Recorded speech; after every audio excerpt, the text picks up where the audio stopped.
Good afternoon, welcome to the Market Wrap for week ending 23rd of April. Stuart Williamson here, APW. This week we've got three topics to cover very briefly. We've got what is the effect of economic change in the UK having and why you need to bear this in mind when looking at buy-to-let property. Secondly, government policy, how that is affecting what's going on in the UK buy-to-let market. And then thirdly, our new forum, we're just launching this week, which is basically a marketplace for second-hand property in the UK to be advertised to our qualified clients. So we're very excited about the latter thing. We're very excited about the whole thing. So what are we going to talk about? Okay, if you look at the recovery from COVID as it's occurring, we're getting a two-speed recovery in the UK. You've got the north and the south. The north is ripping ahead. It's doing very well indeed. Basically, you've got places like Barnsley, Mansfield and Stoke, where they have 20% more positions being advertised than were advertised a year ago, okay, in February 2020. So there's more jobs being advertised now. Whereas you look at places like Crawley, Southend, Slough and Luton, and they have up to 30% less jobs being advertised than were advertised a year ago. Now, this research is done by the Daily Telegraph and is attributed to sources such as the Centre for Cities. Obviously a made-up name. What's it based on? Well, basically what you have is in the northern cities you have a far more industrial mix where jobs are less reliant on consumer services and tourism, which have been hardest hit in the lockdowns. I mean, if you look at Stoke, for example, Stoke is where Bet 365 are based, and it's a huge employer. You have lots of warehousing in proximity to Mansfield, because Mansfield is equidistant from a lot of quite large conurbations. So it's easy to get there on the motorway, it's easy to get away and do deliveries. So the north is a lot more newer type of employment, whereas the south is more tourism and service industries, which have really been hit hard by the lockdowns. Eleanor McGreeny, the economist at the Centre for Studies, the economies are much more reliant on manufacturing, warehousing and production. These jobs are able to continue throughout the pandemic, so workers didn't need to be put on furlough, and so activities continued. That's why the north is succeeding. The south has got a completely different mix. So bear that in mind when you're looking at where is a good buy-to-let. I've been speaking to a variety of clients this week on where are good locations. One client said to me, well, Woking sounds like very good. My brother's got properties there. But when we investigated it further, we found that his brother was actually not making any money on those properties because there's a huge amount of oversupply and people didn't want to be living there at the moment because there was not enough work to go around. So just be careful when you're looking at where to buy. Now, secondly, the levelling up agenda. What is that? Excuse me. Well, you remember Boris Johnson said at the last election, when the Conservatives won, that it was based on the levelling up agenda. That is a mission of national renewal where new jobs will be created in the north, in Wales, in Northern Ireland, locations that are not typically where you get a lot of new jobs. And the south, a lot of the centres, such as the Lords, would be pushed out of there and pushed up to the north. And we've seen that already, because there has been discussion of putting the Lords in York. And the concept behind it is that it will just level the playing fields of employment so everyone can get a good shout to get a good job in different parts of the world, the UK.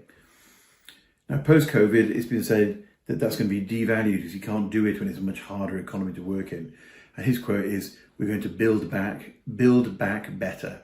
Okay, I know Boris loves his alliteration, so there's a bit of that.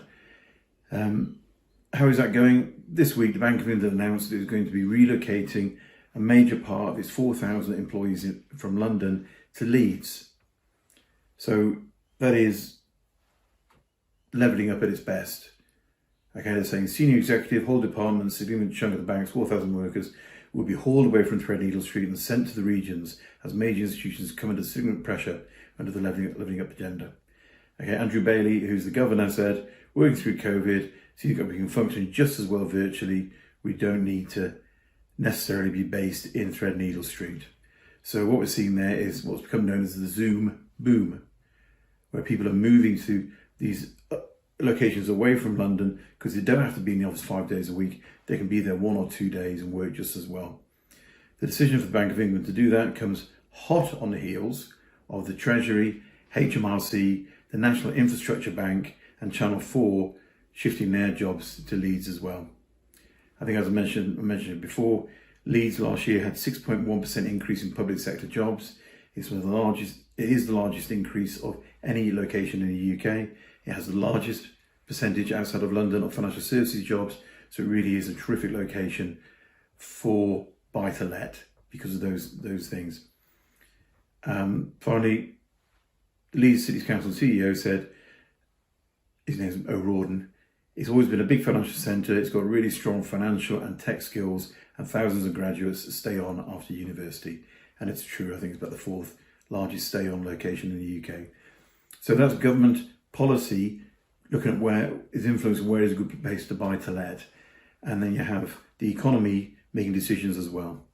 So there are two points to bear in mind. Now finally, our forum, the link is going to be below for you to click on. Basically, it's where you may go on, you can register with proof of address, passport copy and source of funds, and show that you are interested in buying certain sorts of UK property. On the forum, there'll be a questionnaire for you to fill in and register exactly what you're interested in. And then when you do that, as soon as we find a property in the UK that is relevant to your search, it'll go onto the forum, you will be alerted via WhatsApp and email.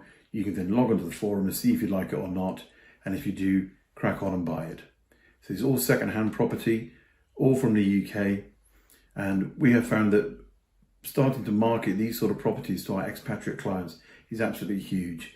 They've normally been bombarded with the usual off-plan, constructed already stuff in the big cities in the UK. However, this is purely second-hand property you can look at. And what have I done this week? I've done a house in Wigan for a couple in Dubai that's valued at about £85,000. We've got another place in Leeds for about £122,000 for some clients in Japan. I'm in the middle of doing one for some clients in Hong Kong that's in Nottingham. So it's a great location. Do go and have a look at it. Put your details up there if you'd like to know more about UK property and get it sent direct to you.